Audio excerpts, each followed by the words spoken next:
Trubinsky keeps helping the Chicago Bears, helping the Bears get closer to securing that number one overall pick. We're going to talk a little bit about that. Plus, mainly, we're going to dive into the mailbag, listening to your voicemails. We're going to get into all that and more right after this. You are now tuned in to Chicago Bears Central, your number one place for all Chicago Bears news and content. What's going on, Bears fans? Welcome to another episode of Chicago Bears Central, your number one spot for everything Chicago Bears related. I'm the host, Sir Hayes, but more importantly, you guys can follow the channel at Chi Bears Central on every single social media platform we happen to be on. With that being said, let's go ahead and get into the content for today. And we coming into the season, a lot of Bears fans were, let me just say, us here at Chicago Bears Central. We were pretty excited about the season, hoping that the Bears are going to be able to make a step up and maybe even contend for a wild card spot. Now, while the Bears technically still are in the wild card race, it doesn't seem like that's going to be the case for the Chicago Bears, even be it with some winnable games in the last 5 on their schedule. But one of the things also coming into this is that the Bears had the chance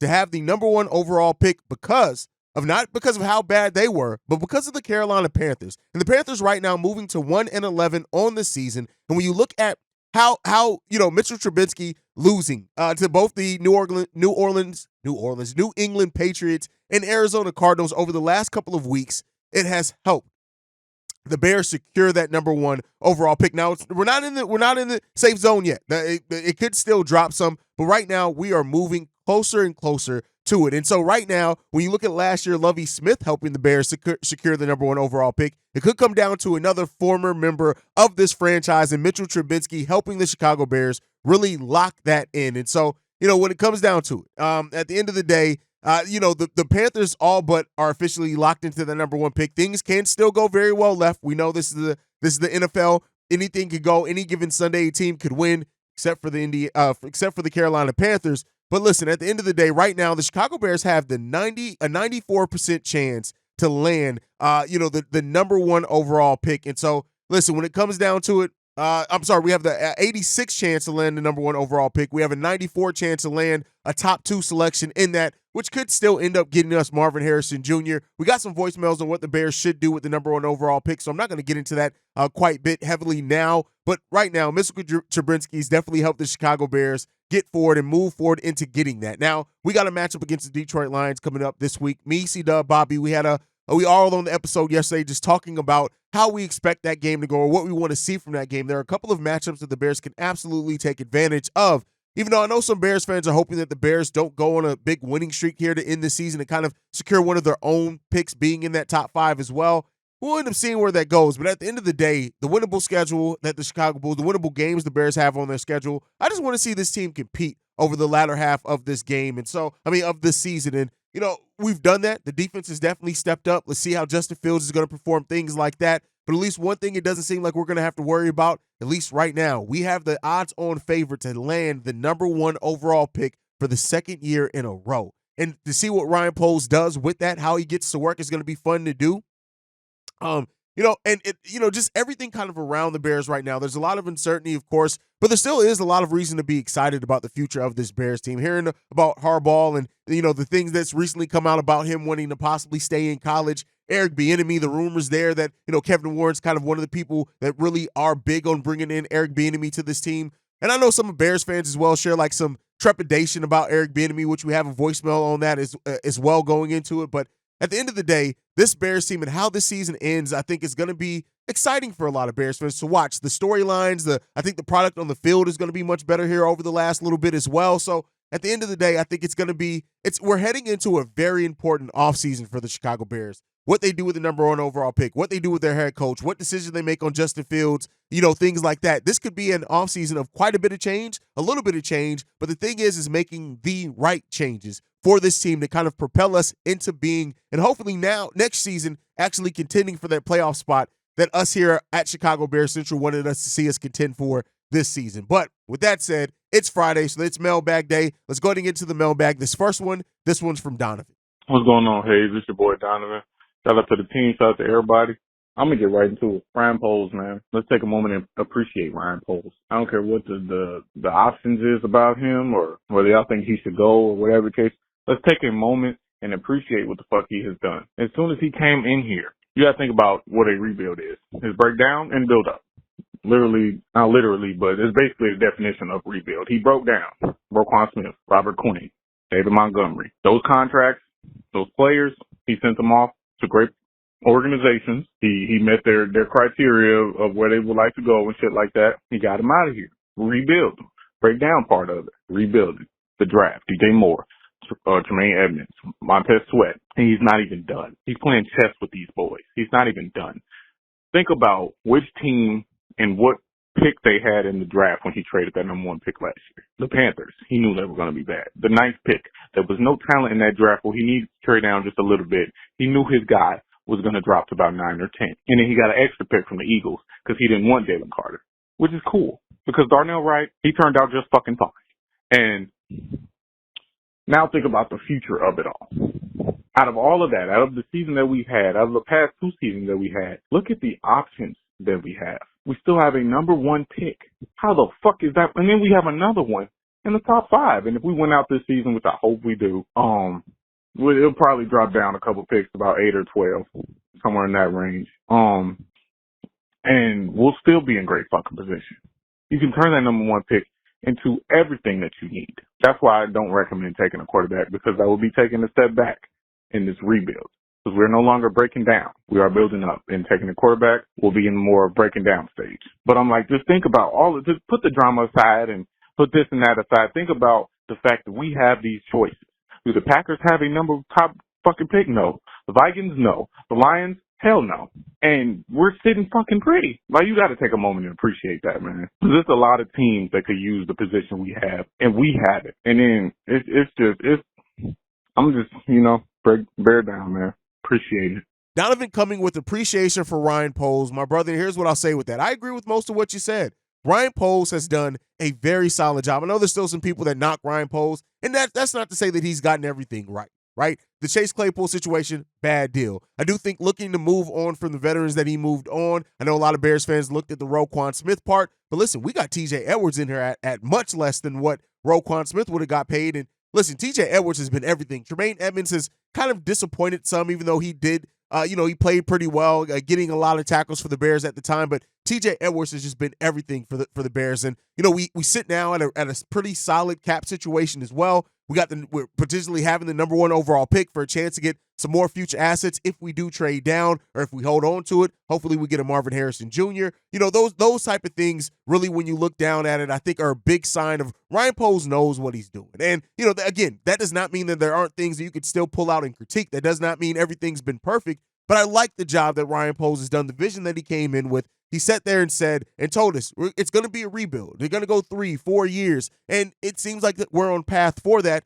And with the improvement that health has brought to this team and how better we've looked over these last couple of games, you make the right choices this offseason, we could be in the hunt for that playoff wild card, whatever spot you want to talk about it with. Now, we do have to do some absolute progression both internally and in bringing in better players and better talent. We need a center in here. We need some depth at that offensive line. Probably need to go out and get another edge, things like that. But hey, Ryan Poles, to me, has done a really good job, and I'm glad to hear appreciation from people like Donovan on the job that Ryan Poles has done.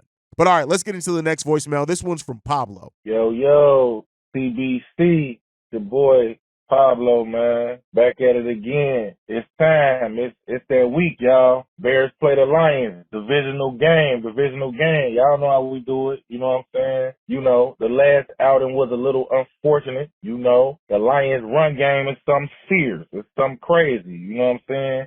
Them boys will rush for 140 yards on your head.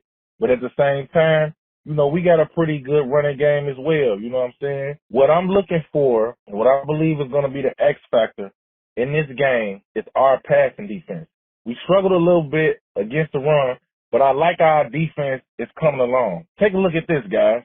Over the last 2 games, we have 7 interceptions, okay? We had the 4 interception game with the Vikings, and then we had the 3 interception game last week. So, hey, I'm looking for the Bears defense to cook. Our offense is going to be what our offense is going to be. We got to set the tone with the run game. We got to open it up with some play action. We got to let DJ Moore go long, man. At this point in the season, I'm done talking shit about the coaching staff, and I'm done talking shit, and I'm done making excuses. It's time to put up a shut up, man. I believe we have a competent enough defense, and we have a competent enough defensive player who's going to be able to go out there and wreak havoc.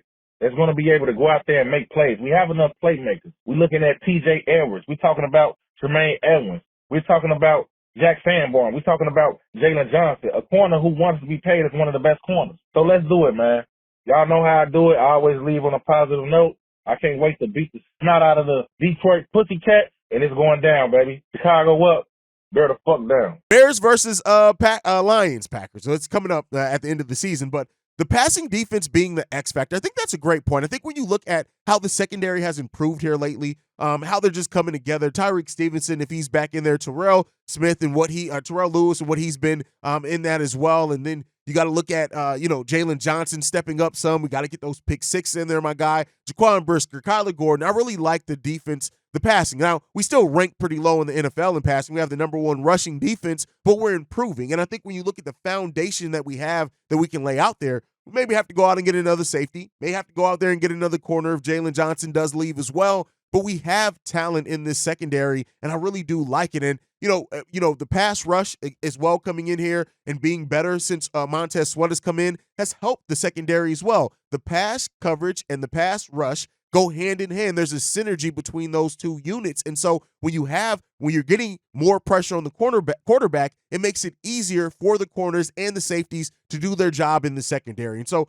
we're really seeing that. I like that pick of the X factor. I also think you mentioned DJ Moore. I think he can absolutely be an X factor in that. The DJ Moore, Justin Fields connection there could be really huge for it. So I think when you look at those things, this is going to be a fun game against the Lions. I'm not necessarily saying the Bears are going to win or they should be favored or anything like that, but I think this is going to be a fun game against the Lions, and we'll see how the Bears can compete.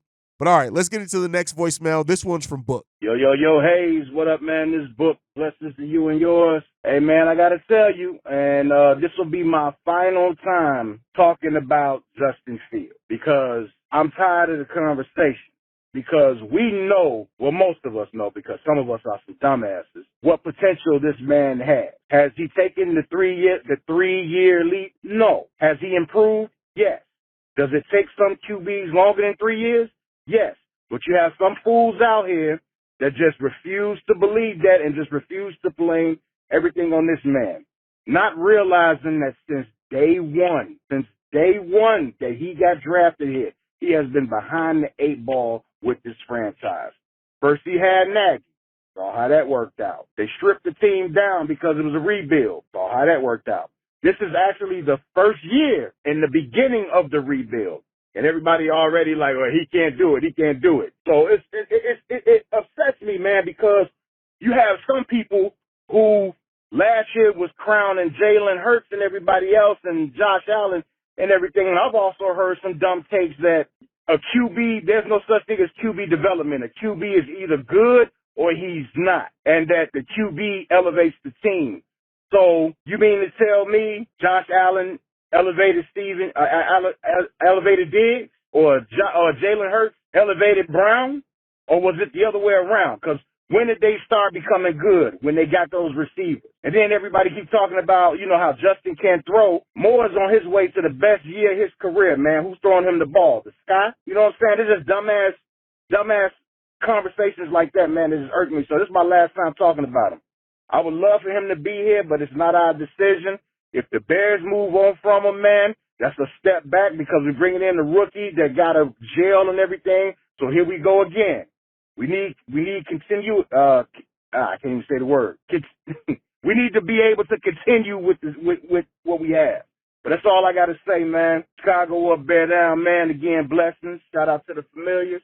Everybody have a good weekend. Justin Fields not making that third-year leap. I mean, yeah, there are reasons to go into that. Now, again, like I've said before, and I like to say this every time I talk about Justin Fields because the keyboard warriors get to typing and the short-minded people get to talking and saying dumb shit. When it comes down to it, you can say that Justin Fields has had situations with this team that have not put him in the best situation, but also say that Justin Fields still has absolute work that he needs to do to own his own game and progress. And two things can be true at the same time. The people who say that Justin Fields can't read a defense, it's hyperbolic. The people who say that Justin Fields can't make a downfield pass, it's hyperbolic. You can make actual critiques of Justin Fields without saying dumbass hyperbolic shit that just isn't factual, right? Now, that does not mean that he hasn't had issues in picking up the defense at times, right? Yes, he has. That does not mean that he has hesitated to go downfield or make mistakes going downfields. Yes, he has, but he also has shown an ability to do things other than that as well. The connection between DJ Moore and Justin Fields, it's a reason why DJ Moore has been at his best when Justin Fields has passed to him. Now,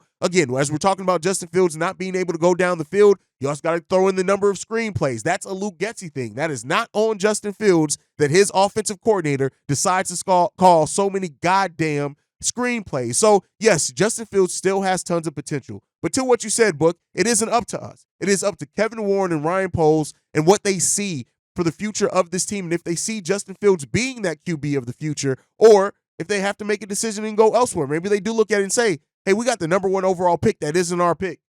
We probably can't pass on this again. They could say that. I don't think that they will. From what I've heard, from what's been put out there, I don't think that they will either.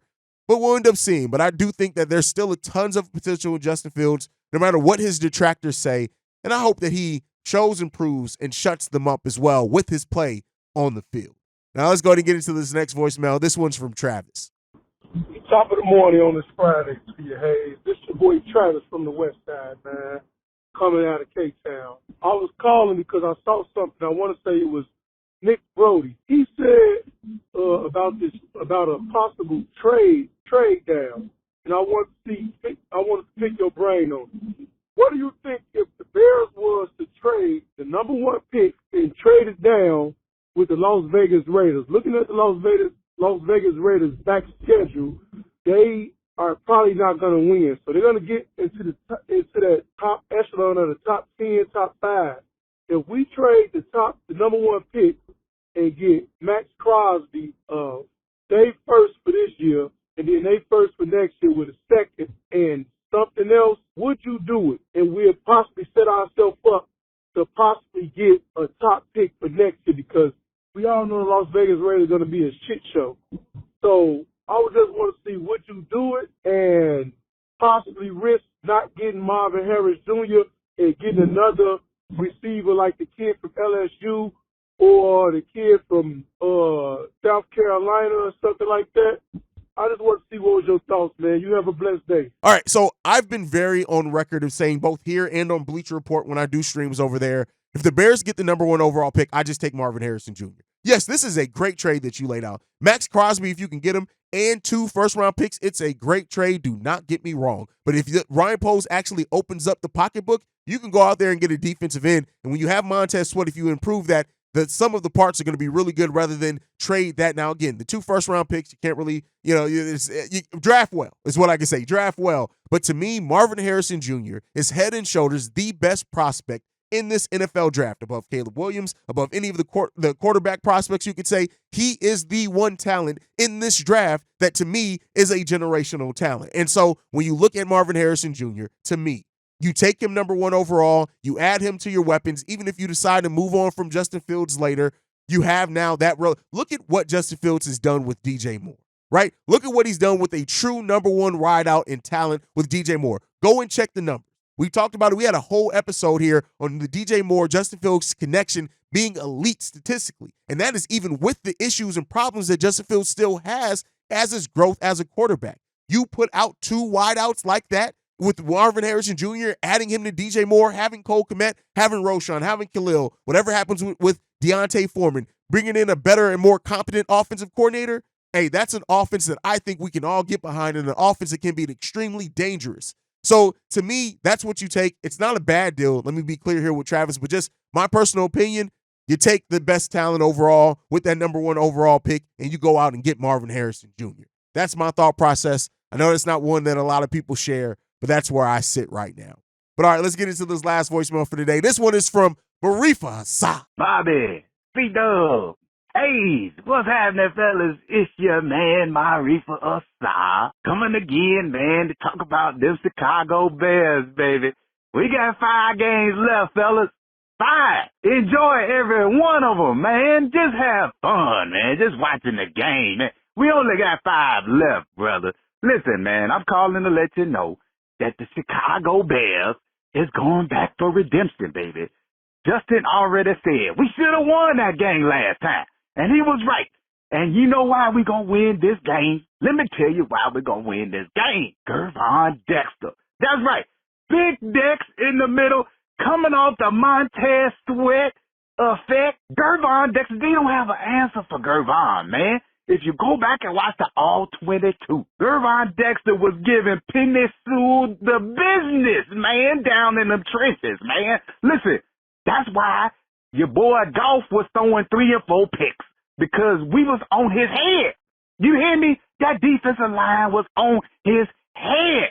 And they're going to get him to throw more interceptions. Just listen, when they come out, they're going to be on top of his head. Montez Sweat coming off the edge.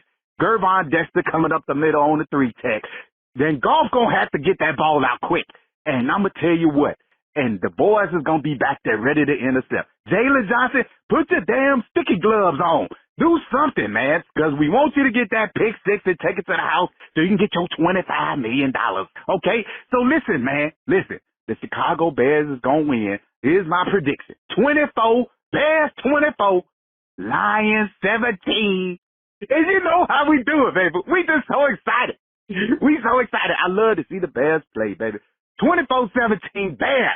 That's the way it's going down. It's your man, Marifa. You know I got to get up out of here. I got places to go. I got people to see. So you know what I'm going to say before I leave? Chicago up and bear down, baby. Let's go. First of all, how do you not get hyped listening to Marifa? Like, how do you not get hyped listening to this guy talk about the Bears? You can see that he loves them. Here's what I'll say. The final 5 games for the Chicago Bears is going to be fun. At this point, remove all expectations, everything. Just watch. I just want to see my team go out there and compete, whether it's win, whether it's lose, whether it's draw, because you can't draw in football, unlike a lot of other sports, regardless of what it is. I want to see this team go out, execute, have fun, play well. I want to see the players that we know are going to be parts of this team going forward keep increasing their game, and I just want to see some good football here to end the season. Whatever that is, if they can get wins in doing that, the better for it, the more enjoyment I'm going to get out of it. But overall, through this final 5 games, I want to see Justin play. I want to see him, the connection between him and DJ Moore. I want to see Roschon really solidify himself and the talent that the Bears got late in that draft. I want to see Tyreek Stevenson. I want to see Jaquan Brisker. I want to see Kyler Gordon. I want to see just what we've been seeing from this team, them have fun, them execute. Let's get the offense. Let's get the defense, having great games in the same games, and let's go out there and have some fun, competent football being played. Let's just enjoy the final 5